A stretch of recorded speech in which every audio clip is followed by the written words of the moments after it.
And Sandeep గారు చెప్పారని మీకు ఏం ఆలోచించకుండా ఈ కథను చూజ్ చేసుకున్నారా? అండ్ స్టోరీ నెరేషన్ జరుగుతున్నప్పుడు మీకు నచ్చింది ఏంటి? ఆ డిసిషన్ మేకింగ్ రావడానికి కారణమైన ఆ ఎలిమెంట్ ఏంటి? ఉన్నట్టు మనసులోకి వెళ్ళి చెప్పాలంటే సందీప్ అన్న చెప్పగానే అరే ఖతర్నాక్ స్టోరీ ఉంటుంది పక్కా ఫిక్స్ అయిపోయినా నేను. ఈ కథ నచ్చింది చేస్తున్నారు, ఓకే. ఒకవేళ ఈ కథ నచ్చకుండా ఉండుంటే సందీప్ రెడ్డి గారికి నో చెప్పగలిగేవారా? చెప్తున్నాను ఇంకోటి నచ్చితే చెప్పి అంటే నో చెప్పడం అంటే అట్లా కాదు. ఇప్పుడు నేను ఒక డెసిషన్ తీసుకునే ముందు నీకు ఒకటి ఉంటుంది కదా, ఇంట్లో వాళ్ళు చెప్తే వినాలనిపిస్తుంది కదా కొన్ని లాజిక్స్తో చెప్పినప్పుడు. ఓ నమ్మకంతో అయితే ముందుకెళ్ళేవాళ్ళు డెఫినెట్లీ కదా. సో నేను చెప్పేటోడు నాకు. సో మీకు ముందు వీళ్ళకి ఏమైనా ఆప్షన్స్ ఉన్నాయా? అంటే వాళ్ళని కాంటాక్ట్ అవ్వుండొచ్చు లేదా ఆలోచనలో ఉండొచ్చు. వేణుగోపాల్ గారికి ఈ సక్సెస్ అంటే ఈ ఛాన్స్ చాలా లేటుగా వచ్చిందని మీరు నమ్ముతున్నారా? డెఫినెట్లీ అనిపిస్తుంది. ఇప్పుడు అన్న నిన్న ప్రెస్ మీట్లో ఒక మాట అన్నాడు, ఈ ఇండస్ట్రీకి వచ్చినాక నన్ను అర్థం చేసుకుంది ఇద్దరు. ఒకటి ఆర్జీవి గారు, రెండు సందీప్ రెడ్డి వంగ అన్న. సక్సెస్ అవ్వాలి, యాక్టింగ్ చేయాలి, ఇదంతా కూడా ఒక కసి కొంతవరకు ఒక క్రమశిక్షణ కొంత నేర్చుకుంటే వచ్చేది. బట్ రైటింగ్ అనేది నేర్చుకుంటే వచ్చేది కాదు. కాలేజ్లో అందరు ఫోటోగ్రాఫర్స్ వెళ్ళి ఉన్నప్పుడు వాళ్ళకి ఇట్లా అందరు వాళ్ళతో మాట్లాడుతుంటే మనతో కూడా తిరుగుతూ బాగుంటుంది కదా, అందరు సర్కిల్ తిరుగుతుంది కదా అని అనుకునేటోళ్ళు నేను మాత్రం. సో ఫోటోలు తీస్తేనే అంతమంది స్ట్రీట్ అప్డేట్స్ ఇప్పటిదాకా ప్రభాస్ ఫ్యాన్స్కి కొన్ని కోట్ల మంది ఫ్యాన్స్ ఉంటారండి. ఆ ఫ్యాన్స్ అందరిలో కల్లా ఎక్కువ తెలిసిన ఫ్యాన్ మీరే.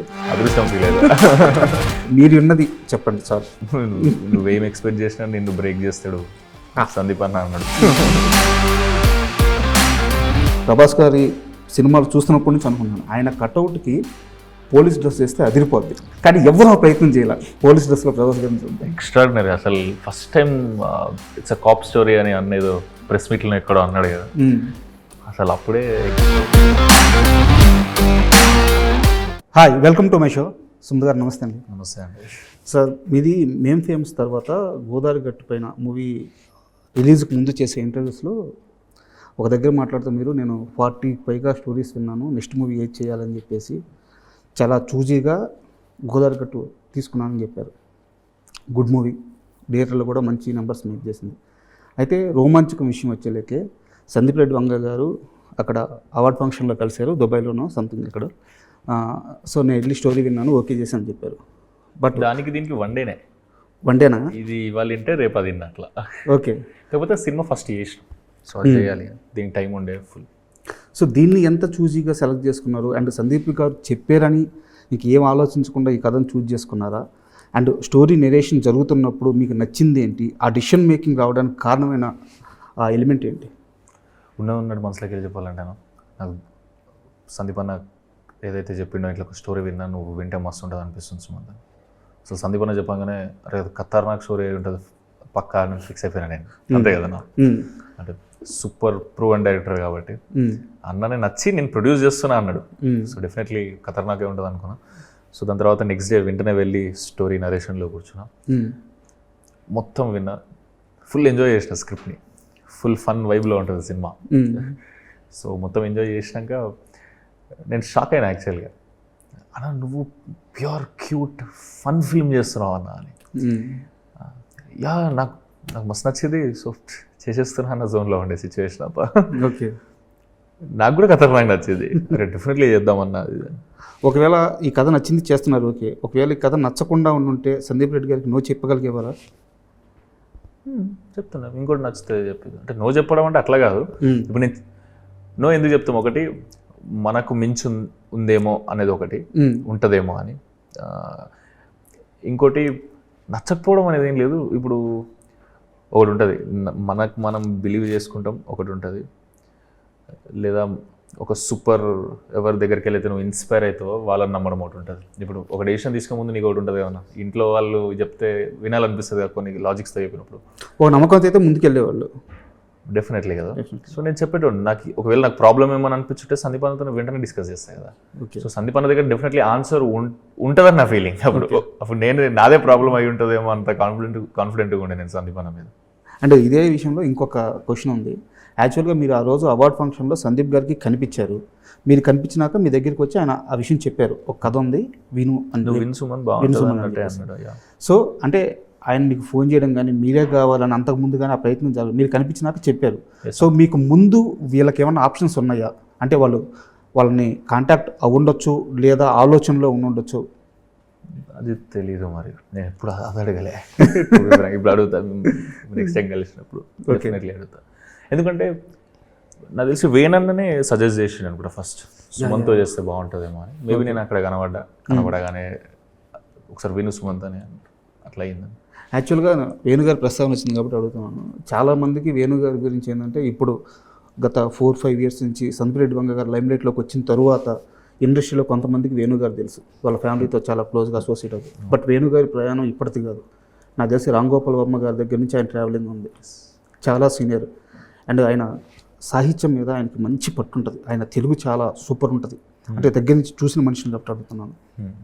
మీరు ఆయనతో పనిచేశారు, ఆయన రైటింగ్ చూశారు, ఆయన డైరెక్షన్ చూశారు. వేణుగోపాల్ గారికి ఈ సక్సెస్ అంటే ఈ ఛాన్స్ చాలా లేటుగా వచ్చిందని మీరు నమ్ముతున్నారా? డెఫినెట్లీ అనిపిస్తుంది. ఇప్పుడు అన్న నిన్న ప్రెస్ మీట్లో ఒక మాట అన్నాడు, ఇప్పుడు చేస్తున్నారు కదా మీరు, చాలామందికి చెప్పుంటారు కదా ఈ జర్నీలో స్టోరీస్ అని. అంటే అన్న ఏం రిప్లై ఇచ్చిందంటే, నన్ను ఈ ఇండస్ట్రీకి వచ్చినాక నన్ను అర్థం చేసుకుంది ఇద్దరు నా స్టోరీని. ఒకటి ఆర్జీవి గారు, 2 సందీప్ రెడ్డి వంగ అన్న. మరి మిగతా వాళ్ళు అని అడిగారు. వాళ్ళు అడిగితే ఇక వాళ్ళకు మొత్తం చెప్పిన అర్థం కాలేదు, వీళ్ళకి మాత్రం సగం చెప్పగానే అర్థమైపోయింది ఈ సినిమా చేయాలని. సో అట్లా సందీప్ అన్నతో చేయడం జరిగిందని చెప్పాడు. So okay, Bhadrakali banner, Sandeep Reddy Vanga garu, Pranay Reddy గారు, ఇట్లా ఎంత ఉన్నా సరే బట్ సినిమాలో ఉండే కథే ఆడియన్స్ని ఎంగేజ్ చేస్తుంది. సో రామవాంచకం మూవీలో ఆడియన్స్ని అలా పట్టి ఉంచే ఎలిమెంట్ ఏంటి అంటే, మీరు చాలా లేయర్స్ ఉన్నాయి సినిమాలో, ప్రేమ, హాస్యం, ఉత్కర్త, ఇట్లా 3 లేయర్స్ ఉన్నాయి. వాటిని ఎలా బ్లెండ్ చేయగలిగారు, వాటిల్లో ఏ ఎలిమెంట్ ఆడియన్స్ని ఎక్కువ ఎంగేజ్ చేస్తుంది, ఆ ఎలిమెంట్ విషయంలో మీరెంత కాన్ఫిడెంట్గా ఉన్నారు? క్యూట్ ఫన్ ఏదైతుందో అది త్రూ అవుట్ ఎంగేజ్ చేస్తుంది ఈ సినిమాని అనేది. క్యూట్ ఫన్, ఎస్, ఫన్ ఉంటుంది సినిమాలో. చూసినంతసేపు మొహం మీద స్మైల్ ఉంటుంది. ఇప్పుడు సందీప్ అన్న లాంటి 15-20 సార్లు ఫుల్ గట్టిగా నవ్వు కూడా సినిమా చూసాడు.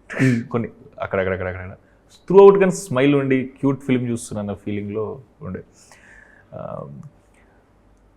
వేణు అన్న దీని ట్రీట్మెంట్ని అంత ఎంగేజింగ్గా తీసాడు, ఆ మ్యూజిక్ని అట్లా అప్లై చేసాడు. ఎక్స్ట్రాడినరీ మ్యూజిక్ టేస్ట్ ఉంటుంది వేణు అన్నకి. సందీప్ అన్న ఎట్లుంటుందో అట్లనే అనిపిస్తుంది నాకు కూడా మ్యూజిక్ టేస్ట్లో. గ్లిమ్స్లో టచ్గా అనిపిస్తుంది. యా, దాని తర్వాత బీజిఎమ్స్ కూడా అట్లనే కొత్త సౌండ్ ఉంటుంది, అంటే ఫ్రెష్ అనిపిస్తుంది అన్న ఉద్దేశం. అండ్ విజువల్స్ కూడా అంతే కలర్ఫుల్గా ఇప్పుడు పోస్టర్స్ వస్తున్నాడు, అదే వైబ్లో ఉంది. దీనికి మించి అన్న ఎక్కువ కేర్ తీసుకుంది పర్ఫార్మెన్స్ల మీద. యాక్టర్స్, నేను, నా ఫ్రెండ్స్, అనంతిక, ఈ పర్ఫార్మెన్స్ల మీద అసలు అంటే ఘోరంగా కాన్సన్ట్రేషన్ చేశాడు. అందుకే మేము సినిమా చూసినప్పుడు మనమే కొత్తగా అనిపిస్తున్నాం. అంటే ఒక కరెక్ట్ డైరెక్టర్ తగిలితే లోపల ఉన్న క్యారెక్టర్ బయటకు తీస్తాడు, కొత్తదానాన్ని బయటకు తీస్తాడు అనుకుంటుంటాం కదా. అది నాకు ఇది నా దాంట్లో అనిపించింది. సూపర్.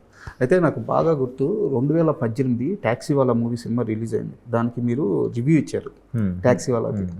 సో విజయ్ దేవరకొండ గారు ఇదే బ్యానర్లో ఆయన అర్జున్ రెడ్డి చేశారు. అవును. సో ఇప్పుడంటే ఖచ్చితంగా ఎవరు ఎక్స్పెక్ట్ చేయరు జరగబోయే జర్నీని.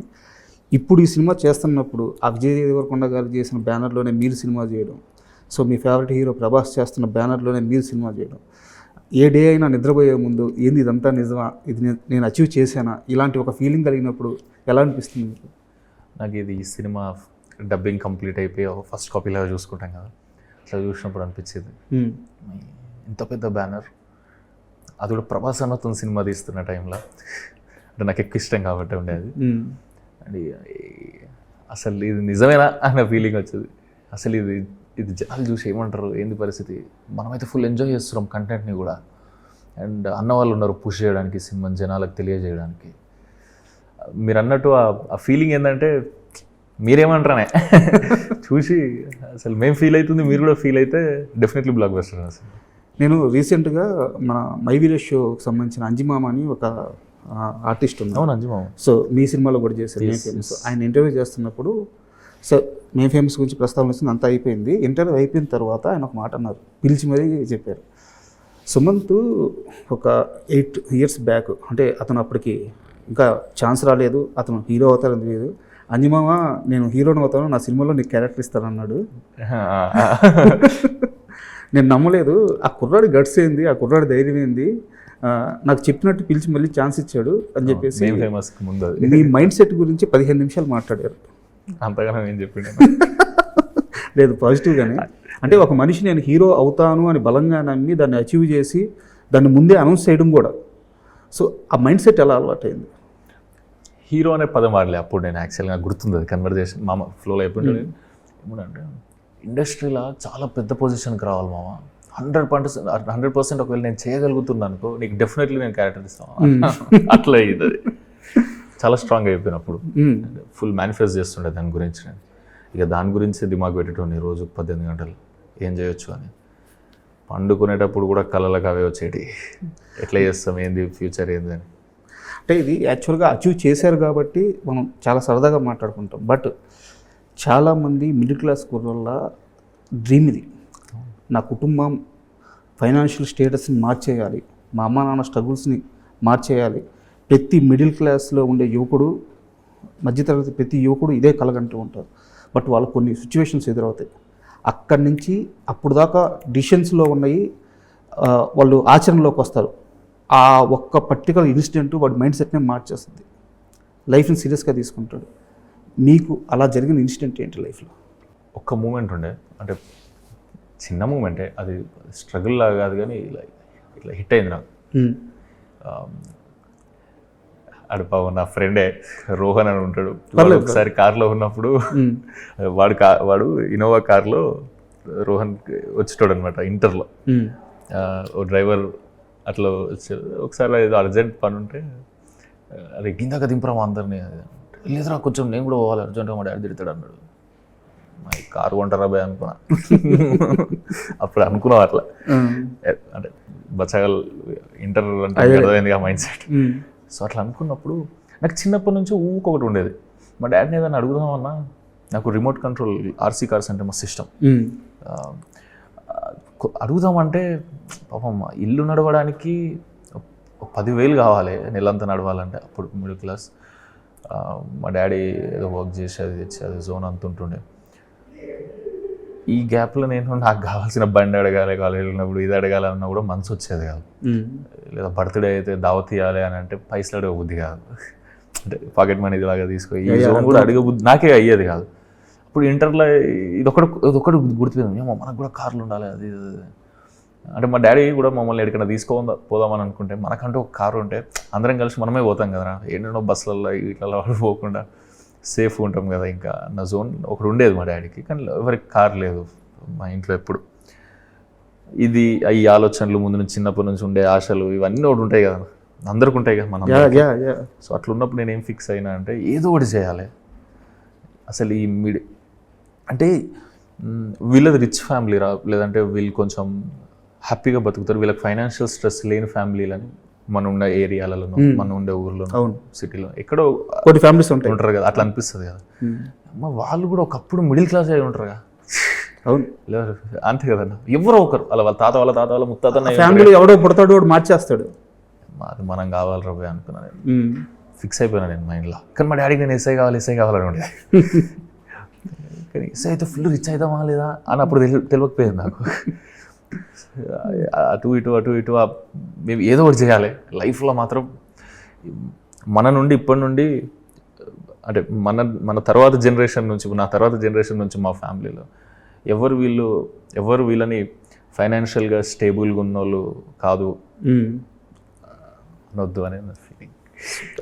ఫుల్ స్టేబుల్ ఉన్నోళ్ళు వీళ్ళు, ఎవడో వీళ్ళ తాతలు ఎవడో సంపాదించుండొచ్చు, వీళ్ళు ఎంజాయ్ చేస్తారు అనుకోవాలి. మైండ్ సెట్ అంటే ప్రతి దానికి ఆ ఒక్క చేంజ్ మైండ్ సెట్లోనే ఉంటుంది. మీ ఇందాక మాట్లాడుతూ మాట అన్నారు, పాకెట్ మనీ అడగలేకపోయాను, బైక్ అడగలేకపోయాను అని చెప్పేసి. బట్ ఇప్పుడు రీసెంట్గా 2 days బ్యాక్ చూసాను, ఆడికి ఐఫోన్ కావాలంట, ఐఫోన్ కొనిట్లేదని కొండ చివరికి వెళ్ళి నిలబడ్డాడు. వాళ్ళ ఫాదరు 3 hours బతిమలాడాడు, 3 hours. అదేలే ఇక అది వచ్చే కోతిస్తానని ఆడు దూకతా కాపాడిపోయిన వాళ్ళ ఫాదర్ చేపట్టుకుని కూడా లోయలో పడిపోయాడు. అబ్బా, ఇద్దరు చనిపోయారు. వాళ్ళిద్దరు చనిపోయిన తర్వాత అంటే భర్త కొడుకు చనిపోయాడని వాళ్ళ మదర్ దూకేశారు ఒక్క ఐఫోన్ కోసం. అంటే పేరెంట్స్ని ఇలా ఇబ్బంది పెట్టే కొడుకులు కానీ చాలామంది మనం చూస్తున్నాం. సో దానికి దీనికి తేడా వచ్చేసి ఆ మైండ్ సెట్టే. డెఫినెట్లీ అప్పుడు తీసుకునే డెసిషన్. అంటే నాకేముండే అంటే మా డాడీ బద్ధకంగా ఉండి ఇల్లు నడుస్తలేదు అట్లా కాదు, ఫుల్ కష్టపడేటాడు మమ్మల్ని చదివియనీకి, మంచి కాలేజ్లో జాయిన్ చేయాలి, వీళ్ళని మంచి స్కూల్లో జాయిన్ చేయాలి. ఆయన చేయగలిగేదంతా 24 గంటలు దాని మీదనే దిమాగ్ పెట్టేటాడు ఆయన. అండ్ ఆబ్వియస్లీ ఆయన పని చేయకపోతే ఇట్లా మాట్లాడే తెలివి కూడా ఉండదుగా మనిషికి. కరెక్ట్. సో అలా చేసిర్రు నాకు. సో నేను ఈయనకి రిటర్న్లు ఎంత ఇవ్వగలుగుతా మా మమ్మీకి డాడీకి అనేది మాత్రమే ఆలోచిస్తుండే అన్న. నన్ను సపోర్ట్ చేసిన వాళ్ళు కూడా, నా ఫ్రెండ్స్కి కూడా. నాకు వీలైనంత వరకు వాళ్ళని సూపర్ హ్యాపీ చేయాలని ఉంటుండే. నేను చేసే దాంట్లో పని కరెక్ట్ ఉంటే, దొంగతనం చేయకుండా, మోసం చేయకుండా, ఏం తప్పు లేకుండా చేస్తే ఇంకా అంతకన్నా మించి హ్యాపీగా. అదే కదా మన సక్సెస్ వాళ్ళు కదా వాళ్ళకి. అదే చేసేసిన వాళ్ళకి. మా డాడీకి ఒక కార్డు ఇచ్చిన, నీ ఇష్టం ఉంది కొనుక్కో, నీ ఇష్టం ఉన్నాడు తిరుగు, ఈ కార్లో పో, నీ కార్డులో డబ్బులు అయిపో, ఈ కార్లో డీజిల్ అయిపోదు, నీ ఇష్టం అని చెప్పిన. వాళ్ళ క్యూట్ అనిపిస్తుంది మా డాడీ మమ్మీని చూస్తే కూడా. వాళ్ళు జీప్ కూడా ఉంటుంది ఇంట్లో, వాళ్ళ తార్లెక్కి ఇద్దరు మంచిగా గుడి పోతారు, మొక్కుతారు, వస్తారు. వాళ్ళు అంతకన్నా మించి కూడా ఏం లేదు. మా అయితే మా daddy white shirt white pant కొనుక్కుంటాడు వల్ల, మా మమ్మీ ఎప్పుడో ఒకసారి వచ్చి హీరో కొనుక్కుంటారు. కొనుక్కోండమ్మా, ఏదో ఒకటి చేయండి అమ్మా, అది ఇదని నేను అంటే అంతే. అంటే అరే ఈ అప్పులు లేవు అని అంటేనే అమ్మ ఇంత రిచ్చారా మనం అన్న ఫీలింగ్ వస్తుంది అన్నట్టు అనిపిస్తుంది మా డాడీ చూస్తుంటే. ఇప్పుడు అదంతా పోయింది. ఇప్పుడు వాళ్ళ టెన్షన్ ఏంటంటే, ఇప్పుడు ఈడ నిలబడ్డాడు ఇండస్ట్రీలో, కాందన్లో మనకు సంబంధించిన వాళ్ళు కూడా ఎవ్వరు లేరు, చుట్టాలు లేరు, ఫ్రెండ్స్ లేరు. సో వీడు ఎట్లా నిలబడతాడు, ఏం డెసిషన్స్ తీసుకుంటాడు, పోనీ మనం ఏమైనా గైడ్ చేద్దామన్నా మనకేం తెలియదే దాని గురించి అన్న జోన్లు ఉంటారు వాళ్ళు పాపం. సో వాళ్ళు ఏ బిజినెస్కైనా సెట్ అయ్యేది, ఏ క్రాఫ్ట్కైనా సెట్ అయ్యే మాటలు మన మమ్మీ డాడీ మనకి ఏం చెప్తారో అది చెప్తారు. ఏది చేసినా ఆలోచించి, నువ్వు ఏదైనా పని చేస్తే నీకు మంచి జరగాలి, నీ చుట్టూ ఉన్న 10 మందికి మంచి జరగాలి, అంతే. ఇంక నీ ఇష్టం. లేదు, చాలా కరెక్ట్ పాత్రలో ఉన్నారు. సో అర్థమవుతుంది. అయితే సక్సెస్ అవ్వాలి, యాక్టింగ్ చేయాలి, ఇదంతా కూడా ఒక కసి, కొంతవరకు ఒక క్రమశిక్షణ, కొంత నేర్చుకుంటే వచ్చేది. బట్ రైటింగ్ అనేది నేర్చుకుంటే వచ్చేది కాదు, అది అబ్బాల. ఖచ్చితంగా ఎవరు ఎంత నేర్చుకున్నా, జర్నలిజంకి వెళ్ళినా, ఇంకో దగ్గర అసిస్టెంట్గా చేసినా, బై డిఫాల్ట్ బాడీలో ఆ సెన్స్ లేకపోతే రైటింగ్ రాదు. సో అది ఎక్కడ స్టార్ట్ అయింది? మేము పిల్లగాడు అట్లా కాలేజ్లో ఉన్నప్పుడు చిన్న వెబ్ సిరీస్, షార్ట్ ఫిల్మ్స్ లాగా చేసేటప్పుడు, కాలేజ్లో అందరు ఫోటోగ్రాఫర్స్ వెళ్ళి ఉన్నప్పుడు వాళ్ళకి ఇట్లా అందరు వాళ్ళతో మాట్లాడుతుంటే, అంటే సర్కిల్ పెరుగుతుంటుంది ఇక్కడ. అరే మనతో కూడా తిరుగుతా బాగుంటుంది కదా, అందరు సర్కిల్ పెరుగుతుంది కదా అని అనుకునేటోళ్ళం నేను మా ఫ్రెండ్. సో ఫోటోలు తీస్తేనే అంతమంది మాట్లాడితే మనం వీడియోలు తీద్దాం రవి అనుకున్నాం. సో అప్పుడు షార్ట్ ఫిల్మ్ చేద్దామని అనుకున్నాం కాలేజ్లో. ఎవరిదో కెమెరా అడిగి, ఎవరిదో అట్లా చేసి, స్క్రిప్ట్ రాయాలి కదా రవి, ఎట్లా అది యూట్యూబ్లో చూస్తే స్క్రిప్ట్ రైటింగ్ ఎట్లా, how to right A short film అని. డిగ్రీ సెకండ్ ఇయర్లో ఉన్నామా, ఫస్ట్ ఇయర్లో ఉన్నాం, how to right A short film అది వాడు చెప్తాడు కదా యూట్యూబ్లో, ఏదో ఒక వీడియోలు ఉంటాయి. అది చూస్తే ఇప్పుడు స్క్రిప్ట్ రైటర్ కావాలి మనకి, ఏదో ఒకటి రాశారా నువ్వే, అది నా ఫ్రెండ్ అన్నాడు. ఓకే డా నేను రాసేస్తాను, మరి నువ్వేం చేస్తావు, నువ్వు కూడా ఏదో ఒకటి చేశారా అని అంటే, ఒకటి కాస్టింగ్ చేసి ఇప్పుడు కాస్టింగ్ డైరెక్టర్ అయినాడు. అట్లా ఒక్కొక్కటి మేమే క్రాక్ చేసుకున్నాం ఊరికే. బట్ ఇప్పుడు అంటే నేను కాకపోతే దాని మీద మీరు అన్నట్టు మీ స్కిల్స్ గురించి పదును పెట్టిన, అయితే మీరు అన్నది కూడా కరెక్టే. కొంతమంది స్టార్ట్ చేసేస్తారు, వచ్చేస్తుంది, బట్ తెలియకుండా మనల్ని ఏదో ఎక్కడో ఇన్స్పెక్ట్ చేసి ఉంటుంది మైండ్ లాగా. ఉదాహరణకి కొంతమంది రాసేస్తూ ఉంటారు, అవలీలగా కవితలు వస్తాయి, వాడు ఎక్కడ పోయిటరీ చదివి ఉండడు, వాడికి ఆ ఫస్ట్ లవ్, ఆ సినిమా ప్రభావం తెలియకుండా ఒక రైటర్ గురించి తెలుసుకున్న విధంగా మైండ్ మీద పడిపోయి ఉంటుంది, వాడికి తెలియదు అది. సో ఇప్పుడు సక్సెస్ అయిన తర్వాత అయినా మిమ్మల్ని అటువైపు నడిపించిన ఆ ఎలిమెంట్ అనేది మీకు అర్థమవుతుంది? నాకేమనిపిస్తుంది అంటే, చిన్నప్పటి నుంచి నాకు ఏదన్నా ఇంట్రెస్టింగ్ ఉంటే నచ్చుతుంది అన్న. సౌండింగ్ కానీ, ఇప్పుడు డైలాగ్స్ రైటింగ్ అనుకో ఫర్ ఎగ్జాంపుల్, అది ఇంట్రెస్టింగ్ ఉంటే నచ్చుతుంది. ఇప్పుడు ఈ షూస్ ఉన్నాయి, ఈ షూ అనేటప్పుడు ఏ షూ కొనాలని సెలెక్ట్ చేసుకుంటుంటాం కదా, మా అయితే కలర్ చూస్తాం, డిజైన్ చూస్తాం, ఇట్లా చూస్తాం, అట్లా చూడలేదు. ఇప్పుడు ఈ షూ చూస్తే ఇదంతా ఒకటే పీస్, దీంట్లో సోల్ పోవడం అనేది ఉండదు, షూ అంతా ఒకటే పీస్, అదే ఇంట్రెస్టింగ్ ఉంది వేసుకుంటా అట్లా ఎగ్జైట్మెంట్, చిన్న వెరైటీ ఉందా అని. ఇప్పుడు నేను చేసే పనులు కూడా అట్లే ఉండాలి కదా. ఇప్పుడు మీరు అన్నారు ప్రమోషన్స్ అవి చేస్తుండే, ప్రమోషన్స్లో కూడా నేను అదే చూస్తుండే. సినిమా సెలెక్షన్ కూడా ఏదైనా దొరుకుతుందా కొత్తది అని ఆలోచిస్తాం. ఇప్పుడు మీరు అన్నట్టు ఆ రైటింగ్ దగ్గరకు పోతే ఏదో సౌండ్ కొత్తగా ఉండాలిరా. ఇప్పుడు మేం ఫేమస్లో నాకు అనిపించింది చెప్తా, మేం ఫేమస్లో మేమందరం ఏదో తప్పు చేస్తే సర్పంచ్ క్యారెక్టర్ వచ్చి తిట్టాలి, ఏమని, అరే మీ ఇంట్లో చూడు తలదించుకుంటారు, మీ వల్ల ఊర్లో ఇజ్జత్ ఉంటుంది రవ్వై, ఇది ఇంటెన్షన్ డైలాగ్ కదా. దాన్ని అట్లా కాదు, సౌండింగ్ ఏదో చేయాలన్నా, అటు పెద్ద డైలాగ్ లాగా ఉండొద్దు, ఇటు మరీ ఇట్లా నార్మల్గా ఉండొద్దు, ఏం చేస్తే బాగుంటుందని ఆలోచిస్తున్నాం అంతే. అట్లా ఆలోచిస్తున్నప్పుడు మీరంటే వయసు వాళ్ళరా, మీ తలకాయలు ఎటంటే అటు తిరుగుతాయి కిందికి మీదికి, మీ ఇంట్లో ముసలోళ్ళు కదా, ఒక్కసారి ఊర్లో తలకాయ దించుకుంటే మీదికి ఎత్తనికి మస్తు బరువు అవుతారా అంటాడు. మొత్తం సీనే మారిపోయింది అసలు. ఒక ఇంటెన్షన్ హిట్ చేస్తుంది కదా అనిపించింది. సో ఇంకొన్ని డైలాగ్స్ ఉంటాయి అలా చాలా ఉంటాయి. అంటే వాళ్ళ ఫ్రెండ్ని కలవడానికి వెళ్ళినప్పుడు, మా ఫ్రెండ్ సిటీలో ఉంటాడు, వాళ్ళ మమ్మీ డాడీ వాళ్ళని కలవడానికి వెళ్తున్నప్పుడు బస్సు ఎక్కేటప్పుడు మేము ఫ్రెండ్స్గా అనిపిస్తాం. ఆడ చిన్న షాటే, అక్కడ మేము జోబులకి వెళ్ళి డబ్బులు తీసి అలా కొడతాం, ఖర్చులకు ఉంటాయి తీయ అని. వాళ్ళ మమ్మీ వచ్చి వద్దు బిడ్డ అంటది. బిడ్డ అంటావు వద్దు అంటావు ఏందేనో అంటే మాట మామూలుగా అయితే ఏమంటారు, ఉండండి పర్లేదే ఉండంతి అని అంటాం. దీనికి ఏదైనా కొత్త సౌండింగ్ ఏదైనా క్రాక్ అవుతుందా అని ఆలోచిస్తుంటా అంతే. అట్లా సౌండ్ క్రాక్ అయిందంటే అదే డైలాగ్ అంటే నేను మాట్లాడితే డైలాగ్ అనుకుంటాను అంతే. ఇంట్రెస్టింగ్గా మాట్లాడితే ఇంట్రెస్టింగ్ డైలాగ్. సూపర్. అయితే రోమాంచక మూవీ స్టార్ట్ అయిన తర్వాత చాలా రోజులు హైడ్ చేశారు. అంటే షూటింగ్ నడుస్తుంది, ఈవెన్ మాలో కూడా చాలా మందికి తెలియదు. మీరు అంటే ఫుల్ ఫ్లెడ్జ్డ్గా అనౌన్స్మెంట్ చేసేదాకా సాంగ్స్ కానీ గ్లిమ్స్ కానీ ఈవెంట్ జరిగిన దాకా చాలామందికి తెలియదు. సో ఎందుకు దాన్ని అలా హైడ్ చేయాల్సి వచ్చింది? రీజన్ ఏంటి? మేము కూడా రీజన్ కోసం వెతుకుతుండే, అసలు ఎందుకు అనౌన్స్ చేస్తలేరు అన్న వాళ్ళని. కానీ అడిగేంత ధైర్యం ఉండకపోయేది అప్పుడు. సో ఈ ప్రాసెస్లో పరిచయం పెరుగుతుంటుంది. అడిగినా నేనే షూటింగ్ అయిపోయినాక అన్న కూడా అన్నాడు, మొన్న ప్రెస్ మీట్లో కూడా అన్నాడు కదా, మన బ్యానర్ నుంచి వస్తుందంటే స్పిరిట్ అప్డేట్ ఎక్స్పెక్ట్ చేస్తుంటారు సుమంత్. ఓకే, ఇప్పుడు ప్రభాస్ అప్డేట్ ఇవ్వాలంటే సుమంత్ ప్రభాస్ అప్డేట్ ఇస్తాయిందని అంటారు. అవునన్నా నేనైనా అదే అంటా అన్న, నువ్వైనా అదే అంటావు కదా ఎవరైనా.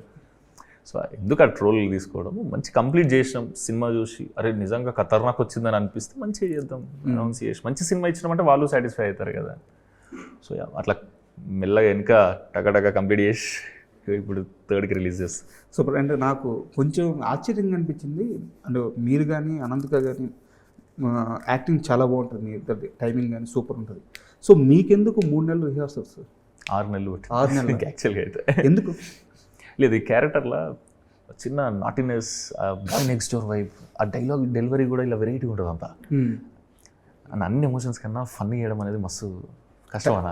మన టైమింగ్కి వాడు నవ్వాలంటే చూసేవాళ్ళు, ఇప్పుడు ఒకరిని కూర్చోబెట్టి ఇప్పుడు అతను నవ్వాలి మన కామెడీకి అని అంటే అది ప్రాక్టీస్ కావాలి డెఫినెట్లీ. ఎందుకంటే బయట ఎట్లుంటా, ఇప్పుడు బయట నేను ఇట్లనే ఉంటాను, ఇంతకనే ఏముండదు. కానీ మీరు సినిమా చూసినాక మీరు చూడండి, మీరు చూసి మీరు చెప్పండి, అరే ఇలా కొత్తగా చేస్తే కొత్తగా చేసిన అని చెప్పండి. ఆ కొత్తగా చేయడానికి 6 నెలలు పట్టింది. యూజ్ అయింది అది. ఎస్, వాళ్ళు పర్ఫెక్ట్ అనుకున్నాకనే షూట్కి పోయాను. సూపర్. వేణు అన్న డైరెక్టర్. అండ్ స్పిరిట్ అప్డేట్స్ ఇప్పటిదాకా ప్రభాస్ ఫ్యాన్స్కి కొన్ని కోట్ల మంది ఫ్యాన్స్ ఉంటారు ఆయనకి.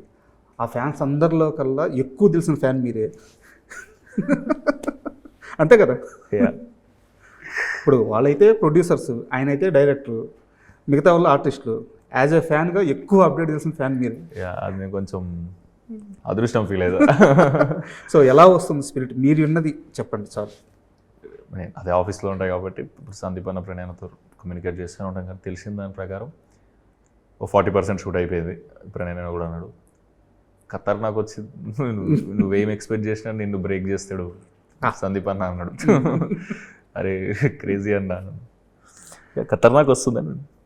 అండ్ స్పిరిట్ గురించే ఒక చిన్న క్వశ్చన్ ఉంది. యాక్చువల్గా చాలా సంవత్సరాల నుంచి కాదు, ప్రభాస్ గారి సినిమాలు చూస్తున్నప్పటి నుంచి అనుకున్నాను, ఆయన కట్అవుట్కి పోలీస్ డ్రెస్ వేస్తే అదిరిపోద్ది. కానీ ఎవరు ఆ ప్రయత్నం చేయాలి. పూరి జగన్నాథ్ గారు చేశారు కానీ బట్ డ్రెస్ వేయాలి ఆయన. సో ఎంత ఈగర్గా వెయిట్ చేస్తున్నారు పోలీస్ డ్రెస్లో ప్రభాస్ గారిని చూద్దాం. ఎక్స్ట్రాడినరీ. అసలు first time it's a cap story అని అన్నేదో ప్రెస్ మీట్లో ఎక్కడో అన్నాడు కదా, అసలు అప్పుడే ఎగ్జైట్మెంట్ స్టార్ట్ అయిపోయింది. ఎప్పటి నుంచో ఉండే కదా నిజంగానే, ఇయర్స్ నుంచి ప్రభాస్ అని నేను పోలీస్ డ్రెస్లో చూడాలి, యూనిఫామ్లో చూడాలి, దీంతో ఖతర్నాక్ ఉంటుందని నా ఫీలింగ్. సూపర్. అన్నీ అడుగుతూ ఉంటాను, నాకు డౌట్లు వచ్చినాయి అన్ని సందీపాన్ని ప్రణయాన్ని ఊరికే ఏ స్పిరిట్ స్పిరిట్ స్పిరిట్ ఊకదే లొల్లి ఉంటుంది అది. అండ్ ఫైనల్ క్వశ్చన్, అండ్ రోమాంచం గురించి ఎలాగో మాట్లాడుకున్నాం కాబట్టి నెక్స్ట్ సాయిలుతో మీ మూవీ ఉంది. సో అంటే సాయిలు ఎంటర్ అయిన తర్వాత అతన్ని చాలామంది ఇతను ఏం సినిమా తీస్తాడని విచిత్రంగా చూశారు. బట్ అందరి నోళ్ళు మూవీ ఇచ్చే హిట్ కొట్టాడు ఆయన. సో మంచి లైన్తో వచ్చాడు, సూపర్ స్టఫ్ ఇచ్చాడు. సో సెకండ్ మూవీ అదే స్థాయిలో ఉండబోతుందా? ఎందుకంటే మీరు ఇంకో ఆర్టిస్టో ఇంకో డైరెక్టరో ఆ రీసౌండ్ ఇవ్వడం ఒక్కసారి పోయినా పర్లేదు, నిలదొక్కగలరు. బట్ సాయిలు అనే వ్యక్తి ఆ అమాయకత్వానికి అతను ఖచ్చితంగా సక్సెస్ కొట్టి తీరాలి. సో ఎలా ఉండబోతుంది ఆ మూవీ? చాలా మంచి స్టోరీ రాశాడు. అసలు వింటూ మంచి ఫన్ క్యూట్ వైబులు ఉండే కొత్త ఉంటుంది సినిమా. అండ్ పాయింట్ కూడా కొత్త ఉంటుంది. ఇప్పుడు రాజవేశ రాంబాయిలు ఎట్లయితే కొత్త పాయింట్ ఉంటుంది, ఇందులో కూడా అట్లే ఉంటుంది. కానీ మంచి హ్యాపీ సినిమా, చూసినంతసేపు మజా వస్తుంది. నాకు నరేషన్ ఇస్తున్నప్పుడు పోన్లే అది మిస్ అయింది కానీ ఇది ఖతర్నాక్ ఉందన్నమాట. అదే వెంటనే ఓకే చేసాం. ఏషియన్ బ్యానర్లోనే చేస్తున్నాం. నెక్స్ట్ మహేష్ బాబు గారితో మూవీ. అప్పుడు అది అన్న అనౌన్స్ చేసాడు, ట్విట్టర్లో పెట్టిండు. అంటే ఒకవేళ నా నెక్స్ట్ సినిమా నేను రాసి డైరెక్ట్ ఉంది కదా, కానీ నేను రాయలే అప్పుడు. ఇప్పుడు రాస్తున్నారు? రాసేసిన, అయిపోయింది. కానీ అది డెఫినెట్లీ చెప్పాలి, నచ్చాలి, లేదా ఈ స్టోరీయా ఇంకో స్టోరీ వేయాలా అంతే. అసలు ఆఫర్ ఇవ్వడం అనేది సూపర్ బూస్ట్ ఇచ్చింది నాకు కెరియర్కి. Definitely super. మీ కెరీర్ అంతా రైట్ పాత్లో ఉంది, కరెక్ట్ మూవీస్ పడుతున్నాయి. ఆల్ ద బెస్ట్ అండి. September 3rd. సో ఖచ్చితంగా ఆ హిట్ వైబ్ అయితే కనిపిస్తుంది. All the best. Thank you so much. And for more videos, Please subscribe to iDream. Please subscribe to iDream. Please subscribe iDream. And please subscribe to iDream. For more videos, subscribe to iDream. please like, share and subscribe to the channel. Congratulations, iDream. Subscribe to iDream. Subscribe to iDream. So subscribe to iDream Media. iDream ki iDream team andarki huge congratulations. Please subscribe iDream Media. Please subscribe to iDream. Subscribe iDream. Please subscribe to iDream. iDream అంటే నా కళల ఛానల్ను subscribe చేసుకున్న నోరు తిరుగుతలేదు, మీరైతే గంట గుర్తు కొట్టండి. For more such videos, please subscribe to iDream. Subscribe to iDream. Please subscribe to iDream. Please subscribe iDream Media. Please do subscribe to iDream. Please subscribe to iDream Media. For best entertainment and information, please subscribe iDream. And don't forget to subscribe to iDream.